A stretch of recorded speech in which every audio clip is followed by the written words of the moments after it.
Bonjour, bienvenue à cette présentation sur les 5 astuces pour réussir un tableau de bord exécutif. Je me présente, Philippe Motillon, directeur de l'intelligence des données chez Keris Canada. Et je vais, en première vue, avant de passer la parole à Denis Archambault, qui va être votre maître pour cette présentation, je vais vous faire une présentation rapide de Keris Canada. Donc, Keris Canada est une compagnie française qui a été créée il y a une vingtaine d'années maintenant, dont la spécialité est de travailler avec les données. Donc, les données qui peuvent venir de toutes sortes, qui peuvent être utilisées à toutes fins. Et donc, la grande spécialité de Keris Canada, c'est d'aider les compagnies en fait à utiliser leurs données pour prendre de meilleures décisions, pour croître et pour améliorer leur compétitivité. Keris Canada est un acteur majeur qui est présent dans 15 pays sur 4 continents, qui a maintenant pas loin de 3000 collaborateurs à travers le monde. Nous sommes présents depuis, comme je vous disais, depuis une vingtaine d'années, notre siège social étant à Paris. La première filiale qui a été créée est celle de Keris Canada, donc qui a été créée maintenant il y a 20 ans, et qui a été au début créée plus pour aller chercher des ressources au Canada pour les apporter en France que pour grossir une business au Canada. Donc maintenant, en Amérique du Nord, nous sommes environ plus de 120 collaborateurs. Et nous sommes spécialement implantés au Québec, en Ontario, mais aussi maintenant à New York, où nous avons une filiale. Donc, la façon dont Keris fonctionne, en fait, nous avons 3 univers d'activités. Le premier qu'on appelle management et transformation, dont l'objectif est plus de suivre les projets BI, de faire des stratégies BI, de faire des roadmaps, d'aider des gens à mettre en place des outils et de faire surtout des choix d'outils. La deuxième partie, qui est celle qu'on appelle expérience digitale, qui est d'utiliser les données à des fins de consommation, notamment tout ce qui est application web, tout ce qui est développement de sites web, de commerce électronique, et au Canada spécifiquement dans tout ce qui est gestion de relations clients, donc le CRM pour lequel nous faisons actuellement des grosses implantations. La troisième partie étant l'intelligence des données, qui est ce qu'on pourrait appeler de manière globale l'intelligence d'affaires, la BI, dans laquelle nous faisons des intégrations, nous faisons de l'implantation de plateformes, nous faisons de l'implantation d'architecture pour tous les types de clients que l'on puisse imaginer. Donc voici pour la présentation de Keris Canada. Maintenant, je vais passer la parole à Denis Archambault qui va vous faire sa présentation sur les 5 astuces pour réussir un tableau de bord exécutif. Merci beaucoup, Philippe. Eh bien, bonjour à tous. Je vous souhaite la bienvenue à ce webinaire 5 astuces pour réussir vos tableaux de bord exécutifs. Je me présente, Denis Archambault. Je suis président de DataVis Pro, une entreprise spécialisée en visualisation de données. Avant de débuter, j'aimerais remercier Keris et Tableau de m'avoir offert l'opportunité de présenter aujourd'hui. Sans plus tarder, je vais commencer ce webinaire. Mon objectif ou mes objectifs aujourd'hui sont de vous donner des conseils pour réussir vos tableaux de bord exécutifs. Je vais vous présenter 5 facteurs clés à retenir dans le design et le développement de vos tableaux de bord et je vais vous expliquer tout au long de la présentation pourquoi ces facteurs sont si importants pour réussir vos tableaux de bord. La première question que je me pose, est-ce que j'ai vraiment affaire à un tableau de bord ou à un rapport? Et j'entends ici la différence entre un tableau de bord et un rapport. Ici, on a un rapport graphique. Ici, on a un rapport texte. Qu'est-ce qui va qualifier qu'un tableau de bord est, qu'est-ce qu'un rapport est un tableau de bord ou un rapport ordinaire? Pour vous aider à démêler les notions, je vais vous donner une analogie qui, je crois, est encore très utile. C'est l'analogie du tableau de bord automobile. Et le tableau de bord, tel qu'on le connaît, répond ici vraiment à cette définition de tableau de bord où on voit quelque chose de très instantané, très sur le moment. Le tableau de bord n'a de sens que lorsqu'on est en mouvement. Ça va faire partie des caractéristiques qu'on va voir tout à l'heure sur les tableaux de bord. Si on poursuit l'exemple de l'automobile, il est possible de sortir des rapports, par exemple des rapports de voyage. Ça aussi, ça pourrait être considéré comme un type de rapport, mais ça ne se qualifiera pas de tableau de bord. Pourtant, ça sort du même jeu de données. Un jeu de données présenté dans l'instantané, l'autre jeu de données présenté sur une période un peu plus longue, la semaine ou le mois. Toujours dans l'exemple de l'automobile, pour ceux qui sont un peu plus amateurs de performance, on peut aussi retirer les données de notre automobile et en faire des courbes, par exemple ici des courbes de puissance. On va plutôt qualifier ce type de rapport analytique. On pourra qualifier des rapports de voyage de rapports formels, on pourra qualifier ce type de rapport comme étant un tableau de bord. La deuxième question que je me pose, est-ce que j'ai vraiment affaire à quelque chose d'exécutif ou est-ce que j'ai affaire à quelque chose d'opérationnel? Sachant que le tableau de bord s'inscrit dans une notion très rapide, très instantanée, on pourrait s'attendre à ce qu'on ait de l'information sur le champ. Ici, l'information que je regarde, c'est un tableau de bord exécutif et ce que je veux apporter à votre attention, c'est la quantité d'informations, la variété d'informations, le type d'indicateurs qu'on y retrouve. On voit qu'on a des résultats pour le mois de décembre. On a des résultats sommaires qui s'étendent sur presque une année, de janvier à décembre. On va avoir de l'information concernant les payeurs. Ici, on a un exemple où c'est le CEO de l'hôpital qui reçoit son tableau de bord. Donc, à tous les jours, on va recevoir un tableau de bord dans ce genre-là. La qualité des patients, la réglementation, les taux de mortalité, des KPI très spécifiques. Ça caractérise très bien ce que moi j'appelle un tableau de bord exécutif. On donne même ici des analyses de variance. Est-ce que nos variances sont positives ou non? Le même tableau de bord opérationnel ici va être beaucoup moins riche en termes de quantité d'informations, mais toujours dans le monde de l'instantané. Ici, on voit des tableaux de bord pour de la production. Donc, on aura plutôt un type de données à aller chercher, mais on a toujours le défi d'être capable de devoir rendre l'information en temps réel. Donc, ça m'amène à caractériser le tableau de bord. Et parmi les caractéristiques ou les aspects des tableaux de bord exécutifs qui m'intéressent particulièrement, le premier, c'est la fréquence de production. Un tableau de bord, tout comme dans le cas de l'automobile, n'a de sens que si on roule un rapport, quel qu'il soit, s'il y a une fréquence lente, la semaine, le mois, on n'appellera plus ça un tableau de bord, on va appeler ça un rapport. Donc, la fréquence de production, de l'information sommaire variée. Ça, c'est la deuxième qualité. Les tableaux de bord de production ont de l'information sommaire, mais elle n'est pas variée. Comme dans notre exemple de l'hôpital tout à l'heure, on a de l'information qui va arriver d'un peu partout. Les tableaux de bord exécutifs vont être aussi caractérisés par la notion d'indicateurs clés. Donc, on ne laissera pas tout un ensemble de statistiques secondaires ou complémentaires. On va plutôt y aller pour ce qui sommarise et ce qui est le plus important.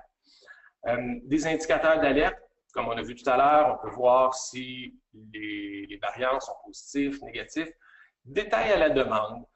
On pourrait s'attendre à ce que l'occasion, on veuille investiguer et à la demande, un tableau de bord, lorsqu'il est utilisé interactivement, devrait pouvoir se rendre jusqu'à la source de détails. Il y a peu de formalisme.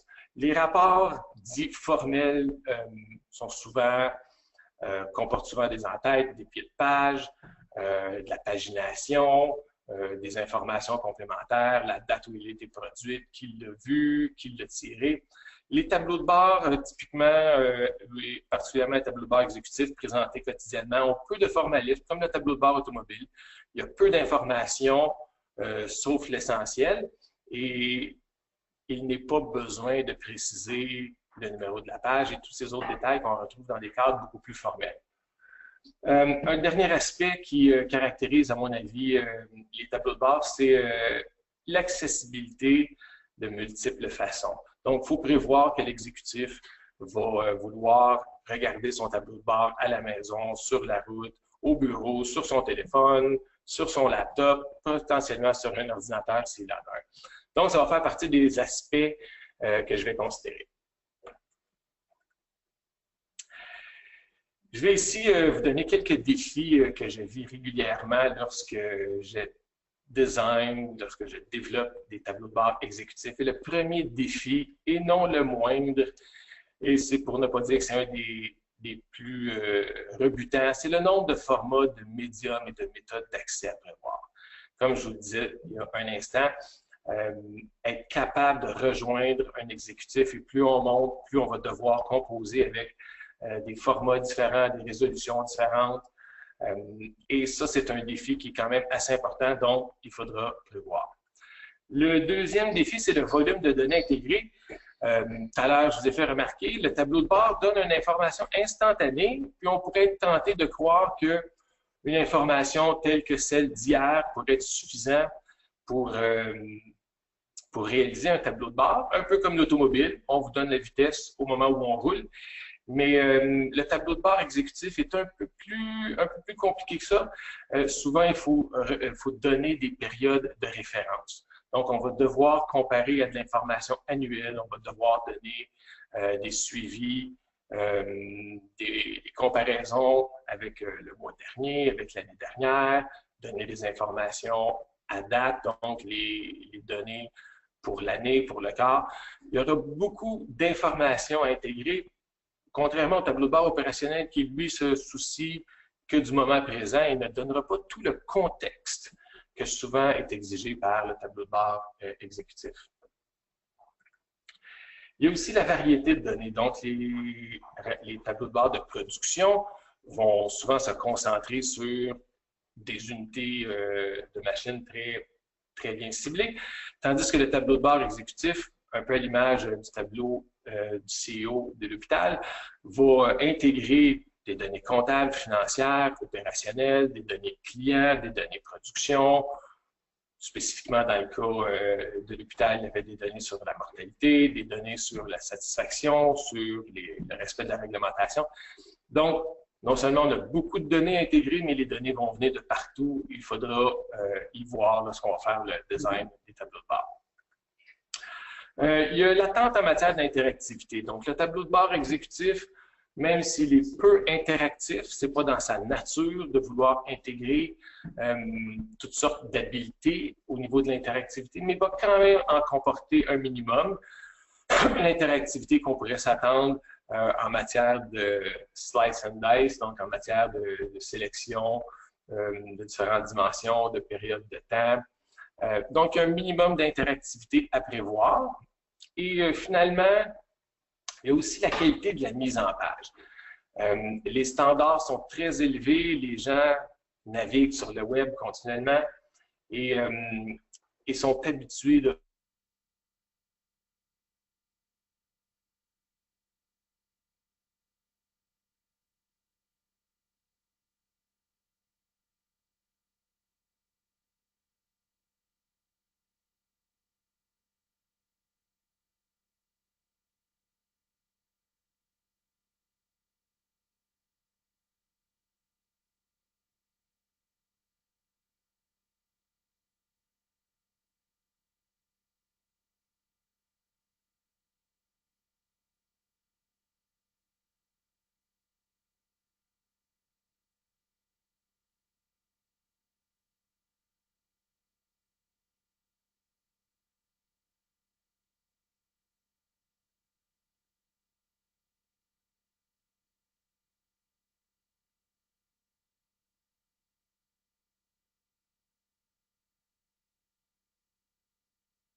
Oups, excusez-moi.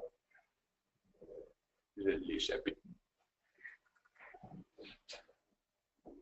C'est ce que je voulais faire. Donc, les résolutions. Allez voir directement les résolutions de vos appareils. J'ai ici là, un petit range de résolution et littéralement, je vais chercher la résolution des appareils sur lesquels je m'attends de livrer mes rapports. Je regarde le aspect ratio, le ratio de format de présentation. Donc, pour ceux qui sont habitués, 16:9, format de télévision, 4/3, les vieilles télévisions, les iPads sont en 4/3. Et ensuite, je fais un calcul de qu'est-ce qui est sécuritaire. Et à partir de là, je me trace un canevas et sur le canevas, je commence à placer mon wireframe. Puis de là, je vais ensuite placer de l'information. Les médiums. Je suis revenu avec mon image de tout à l'heure. Donc, on reconnaît les médiums assez classiques, laptop, desktop, iPad, iPhone. Et j'ai rajouté le média imprimante. Et ici, c'est un dessin d'une imprimante couleur. Et je vais apporter à votre attention le fait que je l'ai volontairement affiché en noir et blanc. Et regardez ici, on est supposé avoir le cyan, le jaune, le magenta et le noir. Pensez-y un instant, beaucoup de monde imprime. Et il faut même aller jusqu'à penser au ton des couleurs qu'on utilise. Ici, le cyan, jaune, magenta sont tous dans les mêmes tons. Lorsqu'on arrive en gris, ça ne fonctionne plus. Donc, quand je fais de la couleur, je fais aussi attention à ça. On reviendra sur l'utilisation des couleurs. Donc, il faut penser à nos médiums, et il y en a plusieurs. Les médiums, évidemment, sont en lien direct avec les formats, les résolutions. Donc, il faut être capable d'imaginer comment est-ce que nos tableaux de bord vont se présenter. Et les accès, donc les accès sont très nombreux. On pense souvent à de l'accès online, donc on s'imagine que les gens vont interactivement aller vers leur serveur, mais la vérité, c'est qu'il y a beaucoup de offline qui se fait, soit via l'instantané, soit via les impressions. Plusieurs tableaux de bord peuvent être livrés autrement qu'online, en PDF ou en push, donc via email. Ça reste que ce sont des instantanés. En anglais, des screenshots. Ce sont des instantanés qui sont envoyés. Donc, il faut penser à comment est-ce que les gens vont accéder de façon primaire. Un scénario que je vois beaucoup, ce sont les exécutifs qui s'abonnent à leur tableau de bord et qui se le font envoyer par email le matin. Si jamais il y a quelque chose qui ne fonctionne pas, les gens vont faire l'effort supplémentaire d'aller sur le serveur pour investiguer. Mais a priori, la consommation, j'en vois beaucoup, se fait par email. Donc, il faut être capable d'imaginer que notre tableau de bord se tienne seul, sans artifice. Il ne faut pas compter sur les mouse over, il ne faut pas compter sur les drops. Il faut qu'un instantané soit suffisamment explicite pour être consommable. Ça pose beaucoup de défis parce que souvent on dit que les tableaux de bord interactifs ne sont pas faits pour l'impression et que ce n'est pas ça l'objectif. Mais dans ce cas-ci, c'est quasi-impression, c'est quasi-papier. Dans le fond, on a un format instantané. Donc, ça demande beaucoup de planning sur tous les détails qu'on va laisser. Et concernant les formats, donc j'ai quelques exemples. Je vais tenter, je vais changer ici. Non, c'est pas bon. Donnez-moi un petit instant.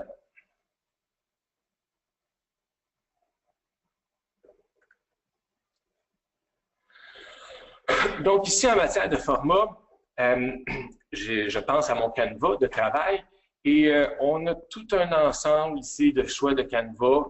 J'aime bien les Canva fixes. On peut faire des Canva automatiques, donc la taille du Canva va s'ajuster tout à fait naturellement à la taille de l'écran qu'il reçoit. C'est tentant à utiliser. Le problème avec ça, c'est que ça laisse des comportements qui sont un peu imprévisibles, surtout lorsqu'on change de format de façon majeure. Si on passe d'un format horizontal 16:9 à du 4/3, les choses vont être dangereusement écrasées. Si on tombe à du téléphone, des formats verticaux, donc c'est difficile de passer en mode automatique. Mais quand même, on a aussi beaucoup de formats standards qui sont proposés. Ici, je vous présente le petit tableau, bien entendu. Donc, on a toutes sortes de formats déjà prédéfinis, que ce soit du desktop browser, du web page, du blog, des formats plus classiques, le format lettres, des formats plus européens. Donc, il est possible de choisir de tailler beaucoup de canevas à partir desquels on s'imagine des secteurs. Je vais vous montrer un autre petit exemple. Fait qu'ici, j'ai repris c'est le même dashboard. Fait que si vous observez ici, on va retrouver les mêmes composantes, mais là, je les ai verticalisées. Et cette version-ci, je m'attends à ce que ça rentre dans le téléphone cellulaire. Donc, j'ai placé les composantes une sous l'autre. Et il faut imaginer après ça qu'avec son doigt, on fait glisser le rapport. Donc, il ne faut pas avoir peur de travailler en hauteur quand on travaille avec le téléphone. Et ici, mon format est un peu plus large que d'habitude pour que lorsque les gens retournent leur téléphone sur le côté, ils puissent avoir une vue élargie. Donc, ici, j'ai utilisé un format custom. J'ai été choisir ma largeur et ma hauteur très spécifiquement. Et cette largeur et cette hauteur sont particulièrement bien taillées pour faire du téléphone de type iPhone. On a aussi un autre un feature qui est très intéressant dans Tableau. Donc, Tableau peut faire ce qu'on appelle un petit peu de responsive design. Donc, on peut préprogrammer différents formats. Donc, et pour chaque format, on va décider qu'est-ce qu'on affiche ou non. Donc ici, j'ai fait un petit format tablette dans lequel je laisse trois composantes. Et dans mon format téléphone, j'ai décidé de ne garder que 2 composantes. Et ce que ça fait, c'est que lorsqu'on va passer de notre tablette à notre iPhone, on va avoir un arrangement, puis un ensemble qui est différent. Ce qui est très intéressant avec le Device Designer, c'est qu'on peut faire jusqu'à 3 designs simultanément, donc un format desktop, un format tablette, puis un format téléphone, et les publier avec une seule et même adresse. Par contre, l'habilité de pouvoir mettre tous ces formats dans dans un seul dashboard suppose que des fois, il faut simplifier un peu le dashboard. Donc, des fois, ça fonctionne, des fois, ça ne fonctionne pas. Ça dépend. Il faut essayer, il faut explorer un petit peu avec les devices qu'on a. Il faut aussi considérer qu'est-ce qu'on veut vraiment mettre. Est-ce que toutes nos composantes vont bien fonctionner dans tous les différents formats? Ce n'est pas tout le temps évident. Moi, souvent, quand je change de format, je vais devoir refaire certaines composantes. Donc, si on travaille avec les mêmes composantes, puis c'est juste de la réorganisation, le Device Designer fonctionne très bien. S'il faut adapter et remplacer certains éléments, Device Designer peut être un petit peu moins approprié parce qu'on cherche juste ici à faire des sous-ensembles. N'empêche que c'est très le fun parce qu'ici, on a toutes sortes de devices. Donc, on peut penser au téléphone, oups, et s'en aller par défaut. Vous voyez ici, on a un format automatique. Ça reste très élargi. Donc, il faut faire attention lorsqu'on va sur des trucs plus automatiques. Et encore une fois, ici, on va avoir tout un ensemble de modèles qui nous sont proposés, un peu comme pour les pages par défaut.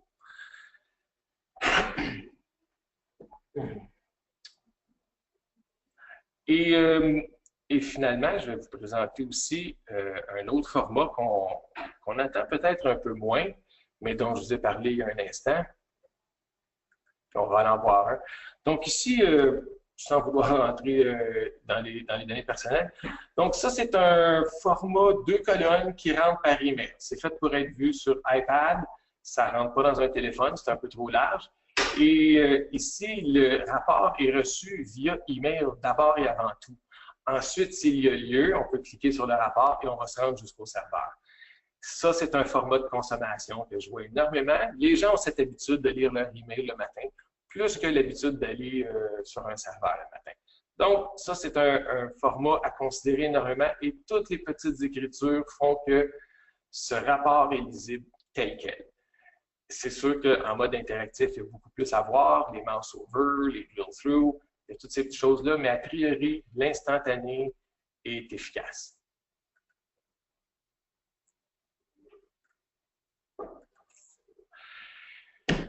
Donc, ça, c'était mon premier facteur, les formats. Mon deuxième facteur, donner beaucoup de contexte à vos données. Et j'entends par là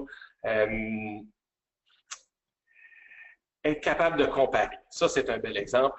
Contrairement au tableau de bord automobile. Le tableau de bord automobile, a priori, on pourrait tenter de penser que ce ne sont que des mesures instantanées. C'est la vitesse, c'est la température, c'est la révolution. Et quand on conduit, il n'y a pas de données contextuelles. En fait, si on y pense comme il faut, il y a beaucoup de données contextuelles lorsqu'on conduit. La donnée contextuelle est sur la route. C'est les pancartes, c'est les lumières, c'est les avertissements. Et tout ça, c'est l'équivalent un petit peu de... C'est quelque chose de très lourd, ça prend de l'infrastructure, il faut l'installer. Donc, par analogie, c'est vrai que le tableau de bord regarde des données qui concernent la journée précédente, mais on va aussi donner tout ce contexte d'hier, avant-hier, la semaine dernière, le mois dernier, les cibles, les budgets, la compétition, les tendances, les moyennes, les fourchettes. Et les gens vont comparer énormément. Comparer, c'est probablement l'action qu'on fait le plus lorsqu'on regarde de l'information. Et ici, j'ai un petit exemple où on voit les résultats. Le point de comparaison ici, c'est le budget. Et le test qu'on a fait, c'est est-ce que le résultat est égal ou excède le budget? Et sinon, bon, on a mis un petit peu d'orange. Comme dans mon tableau de bord tout à l'heure de l'hôpital, on voyait les petites flèches, on voyait le sens des variances. Donc ici, c'est ce que j'appelle donner du contexte. Et vous allez en donner énormément, et c'est la comparaison. Vous allez en faire beaucoup dans les tableaux de bord exécutifs. Les suivis 7 jours, 30 jours, 12 mois, j'ai vu du 24 mois régulièrement. C'est ce qui explique pourquoi est-ce qu'on a autant de données à apporter dans un tableau de bord exécutif. C'est qu'on va vouloir traîner avec nous, si je peux me permettre l'expression, énormément de données contextuelles dans le temps. Donc, avoir la cible budgétaire, c'est une chose, c'est un data point relié à un moment dans le temps, mais être capable de dire, cette donnée, voici comment est-ce qu'elle évolue depuis 12 ou 24 mois, et très souvent, on fait des graphiques quand même assez fins, au jour le jour, à la semaine, au mois, sans plus. Donc, donner du contexte, en aller d'une autre façon. Ici, on voit aussi une petite ligne de tendance. Encore une fois, j'ai donné un contexte dans le temps à ma donnée, donc je peux voir si j'ai une évolution positive. On va aussi mettre en relation des variables, des dimensions. Donc, même si quelqu'un s'occupe seulement des ventes, il pourrait être intéressé de savoir les coûts et le profit. Vendre, s'il n'y a pas de profit, ça ne donne rien. Donc ici, on va venir juxtaposer les coûts et les profits à un rapport de vente. On a mis en relation différentes variables et ensuite, je mets en relation la dimension régionale. Donc, je suis capable de comparer l'Est avec l'Ouest, avec le Centre, avec le Sud, et tout ça est à l'échelle. C'est beaucoup d'informations dans une petite capture d'écran où ce qu'on a réussi à mettre en relation des variables et une dimension. Et ça, on en fait beaucoup. Donc, pour un rapport de vente, on a quand même ici une belle gamme de données. Donc, je vais retourner ici dans mon petit exemple de tableau pour vous montrer un petit peu de contexte. Donc, ça, c'est l'exemple que je vous ai montré tout à l'heure. D'un point de vue analytique, Tableau a beaucoup de fonctions qui permettent de summariser, qui permettent ici des trucs un peu plus statistiques, donc d'être capable de donner des intervalles de confiance, qui est capable de donner aussi des lignes de référence, des distributions. On va en regarder d'autres aussi. Donc, des lignes de référence. Ici, quelle est la moyenne? Ça aurait pu être quel est le budget, quelle est la valeur de l'an dernier. C'est pas tout de donner l'information. Il faut donner le contexte pour qu'on sache si c'est bon, pas bon.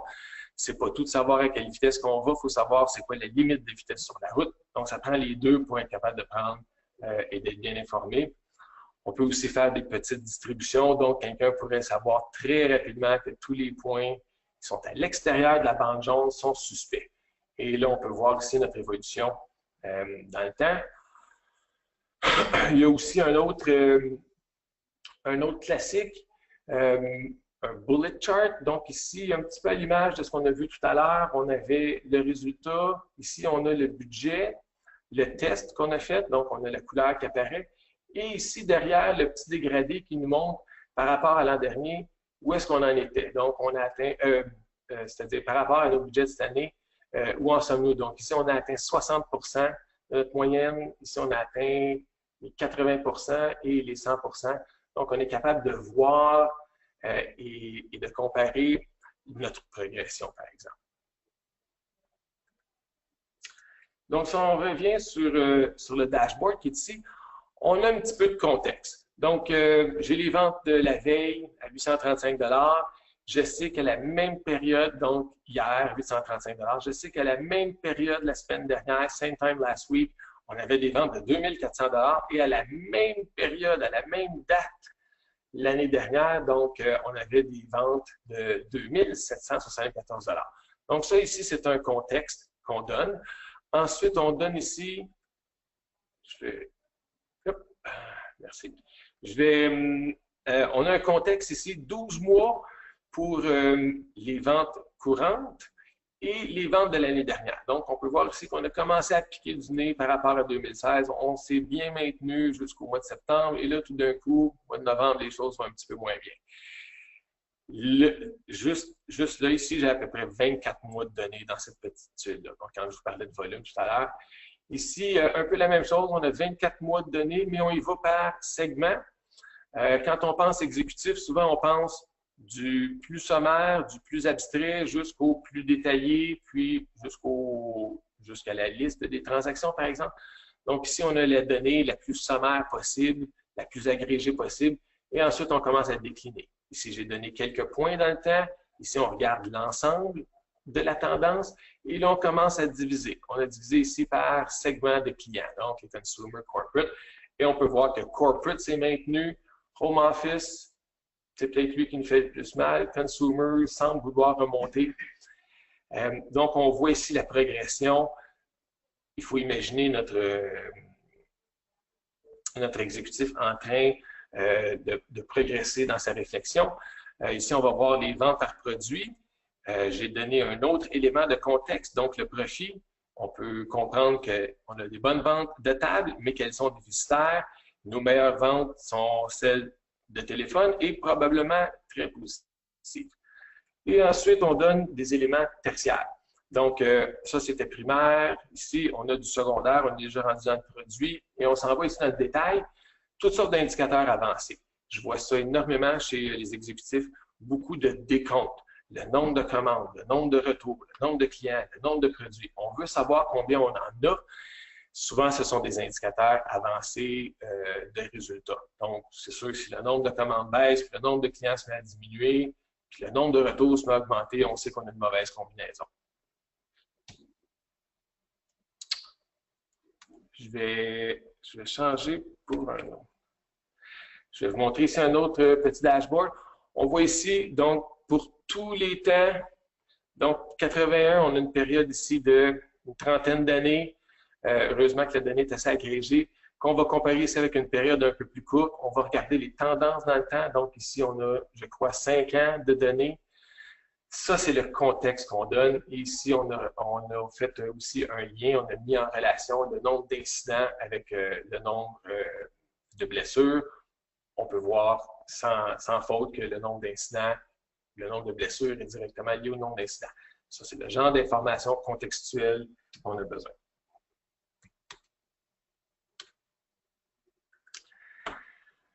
Fait que mon troisième facteur clé de succès, sans surprise, c'est de vous préparer à intégrer plusieurs sources de données.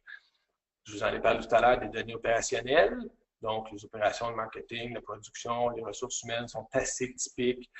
Et les données financières qui souvent sont découplées des données opérationnelles, les revenus, les coûts, budget, prévision, c'est le contexte ici, c'est l'atteinte des standards. Et on verra tout à l'heure comment est-ce que Tableau fait pour accueillir et comment est-ce que Tableau règle ce défi. Il y a aussi tout le rafraîchissement des données. Et sans rentrer dans le détail technique, il y a moyen de travailler avec des données qui sont dites live, des données qui sont extraites, des données qui sont statiques, et de rafraîchir le tout sur certaines périodes. Donc, une fois qu'on a publié, bon, on ne se soucie plus de revisiter nos données sur une base périodique, les choses se font seules. Oups, donnez-moi un petit instant. Donc, En ce qui concerne les sources de données, on va regarder un petit peu quelques exemples.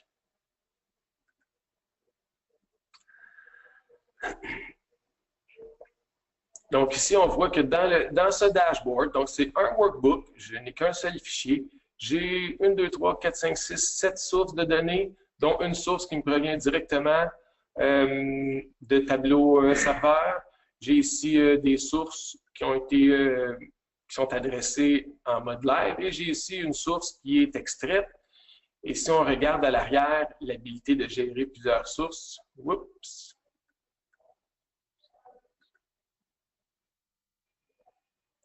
Donc, on va aller voir un petit peu ce qui se passe en arrière-plan. Et pour ceux qui sont habitués de travailler un peu la donnée, ceux qui sont habitués de faire des requêtes, vous allez certainement reconnaître un environnement qui vous est familier. Ça ne sera pas long. Donc ici, on a joint 3 tables. Donc, c'est comme si on avait une base de données. Nos tables sont ici et on a joint 3 tables ensemble. Une table pour les commandes, une table pour les représentants et une table pour les retours avec des left joins.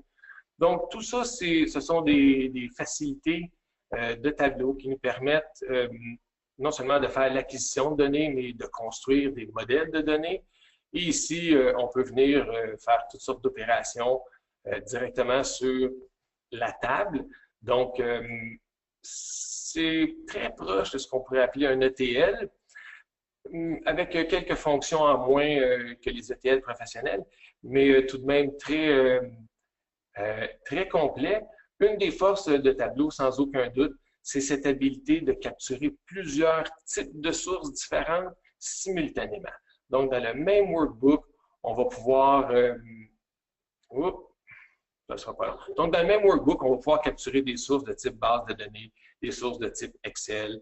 On va pouvoir aller chercher des sources déjà pré-packagées sur du tableau serveur. Ça ne devrait pas être long. J'ai oublié qu'il referait son extrait à ce moment-ci lorsque je viens en arrière-plan.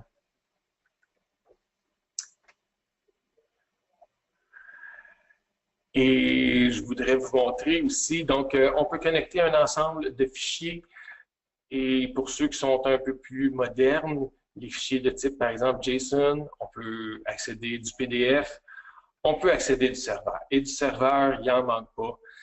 Ça fait partie des grandes forces de Tableau de pouvoir accueillir différentes sources, des sources très variées, de pouvoir croiser les sources entre elles.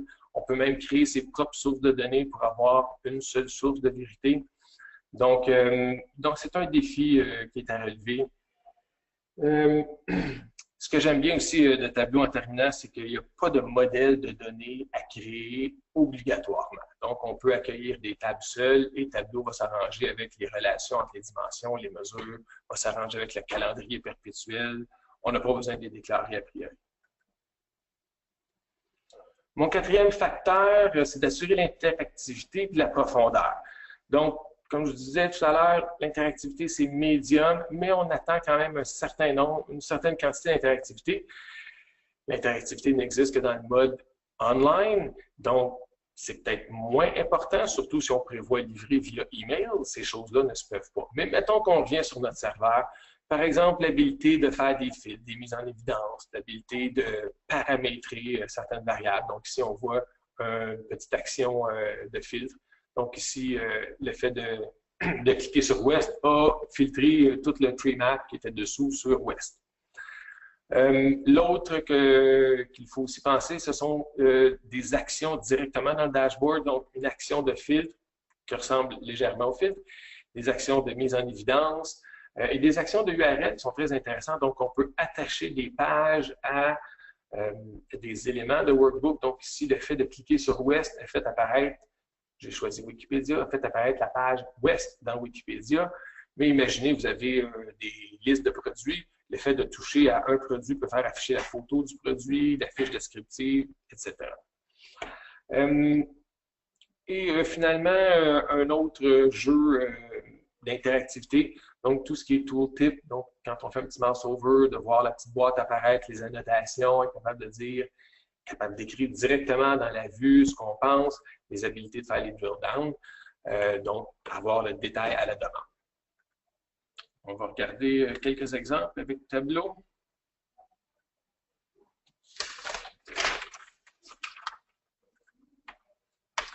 Donc, un facile, c'est le drill down. Et ici, lorsque j'ai fait une sélection, on me propose un drill down. Et là, le drill down va me faire changer de page. Le concept est très, très simple, mais c'est très, très pratique parce qu'on ne veut pas laisser ce genre de détails excessifs dans un dashboard. C'est beaucoup trop. D'où l'idée d'y aller à la demande. Et là, mon drill down, c'est fait un petit peu plus vite que je pensais. On va retourner ici.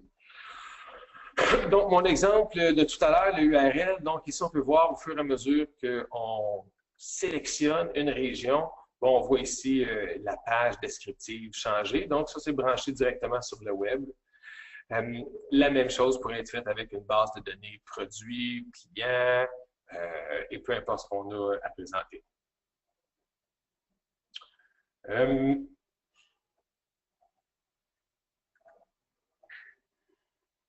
Fait qu'ici, on a un petit peu d'interactivité, comme je disais tout à l'heure. Quelqu'un peut venir voir, bon, qu'est-ce qui s'est passé juste pour le central. Encore une fois, ça fonctionne seulement que si on est en ligne. Mais ici, le fait de placer quelques petits contrôles, on peut voir qu'est-ce qui se passe pour nos ventes, région par région. Donc, ça permet un petit peu de flexibilité dans notre présentation. Je vais vous en présenter un autre.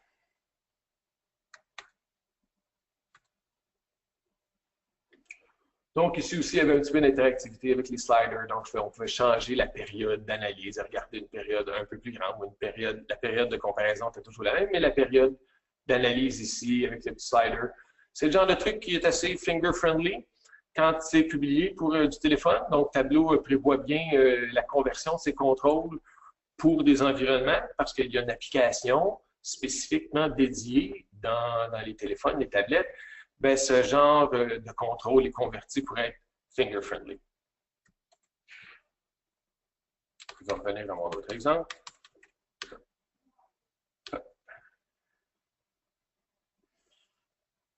OK. Et pour terminer mon dernier facteur critique, respecter des règles élémentaires en matière de design et de mise en page. Donc, savoir à quel type de rapport on s'adresse. Tableau de bord, rapport formel, rapport analytique, les caractéristiques vont varier et à cause de ces caractéristiques-là, ça va changer la mise en page, ça peut changer la mise en page de façon assez importante. L'utilisation de l'information, comme je l'ai dit tout à l'heure, mesurer, c'est fondamental. On veut savoir combien, comparer, ça vient immédiatement après. Ensuite, il va y avoir classé, trier, filtrer, donc les contrôles pour ça. Et quand on va un peu plus loin, on peut relier l'information, on peut la décrire, on peut la prédire, des trucs un petit peu plus avancés. Mais il faut comprendre qu'est-ce qu'on veut faire avec l'information et savoir qu'est-ce qu'on devra faire, surtout en matière de comparaison. L'utilisation des couleurs, j'en ai parlé tout à l'heure. Donc, typiquement, je vais développer des tablettes. On va passer du chaud au plus froid. On va avoir des couleurs neutres ici. Et ensuite, je prends mes palettes de couleurs et je les grayscale. Ou on y va en ton de gris. Et quand je vais faire de la sélection de couleurs, je vais faire attention pour ne pas mettre en comparaison ce vert-ci et ce bleu-ci. Les différences de gris ne sont pas assez importantes. Mais je pourrais mettre ce bleu-ci avec ce vert-ci parce qu'en gris, la différence est assez importante. Et ainsi de suite. Donc, on fait attention à ce qu'on juxtapose.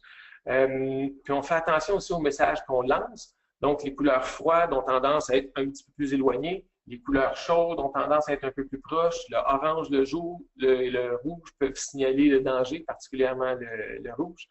Donc, il faut réfléchir à l'utilisation de ces couleurs. On travaille aussi un peu avec le client. On peut prendre sa palette et y aller. Les règles de composition fonctionnelle, j'ai effleuré le sujet en parlant tout à l'heure d'importance relative, donc le niveau d'abstraction, la vente totale de toute l'entreprise. Ça, c'est ce qui est le plus important et le plus abstrait. Et ensuite, on commence à détailler. On peut penser à notre niveau organisationnel, le contexte de temps, c'est-à-dire le temps et toute l'information contextuelle. Donc, on va se donner des règles et à partir de nos petits layouts, on va dire, OK, voici ce qui est le plus important, voici les détails. Et on place dans nos boîtes et lentement, on vient faire notre design. La composition graphique, donc ici, la composition en 3 tiers, toujours intéressant. Ce ne sont pas des tiers parfaits, il faut remarquer. On peut jouer avec les boîtes. Ici, il y a une illustration de ce qu'on appelle la règle d'Or.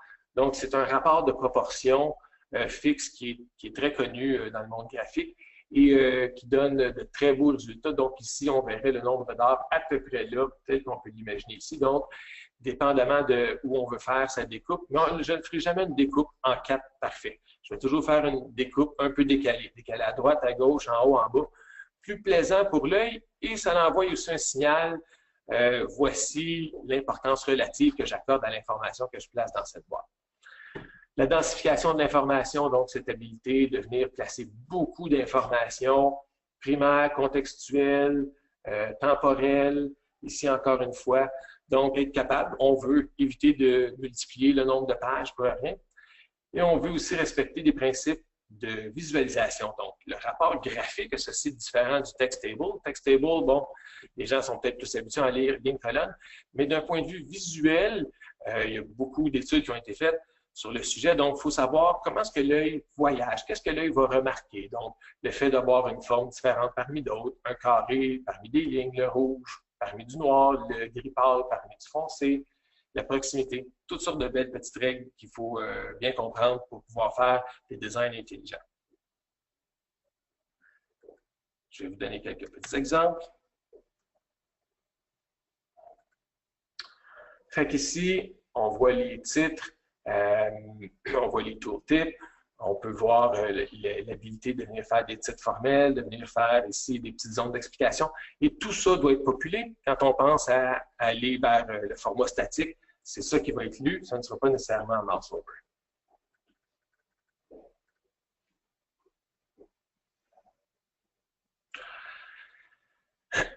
Fait qu'ici, je vais peut-être plutôt revenir ici. Donc, côté format tableau, en fait énormément. On peut formater le workbook, on peut formater la sheet, et si on y pense un petit peu, et là, on peut formater énormément d'informations, les alignements, tout ce qui est coloration, tout ce qui est bordure, tout ce qui est ligne, et même un peu plus que ça encore, lorsqu'on va dans les tableaux de bord, on peut, après ça, venir commencer à faire le padding.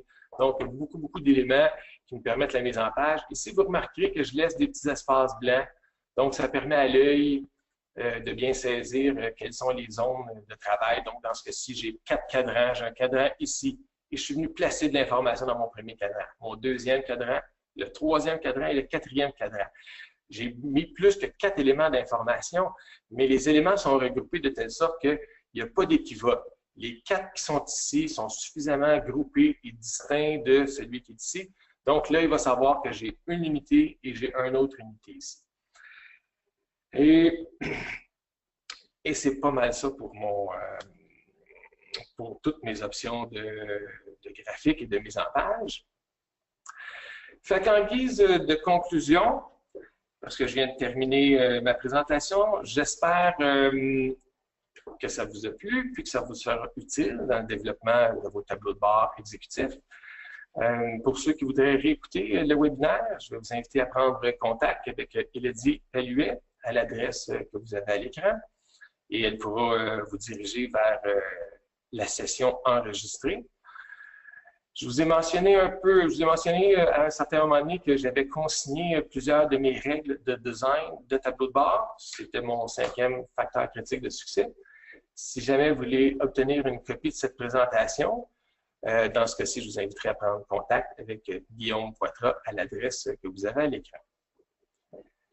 Philippe, as-tu un mot de la fin? Oui, merci d'être venu de vous être connecté pour cette présentation. Si vous avez des questions, vous avez une petite boîte en bas à droite de votre écran qui vous permettrait de les poser.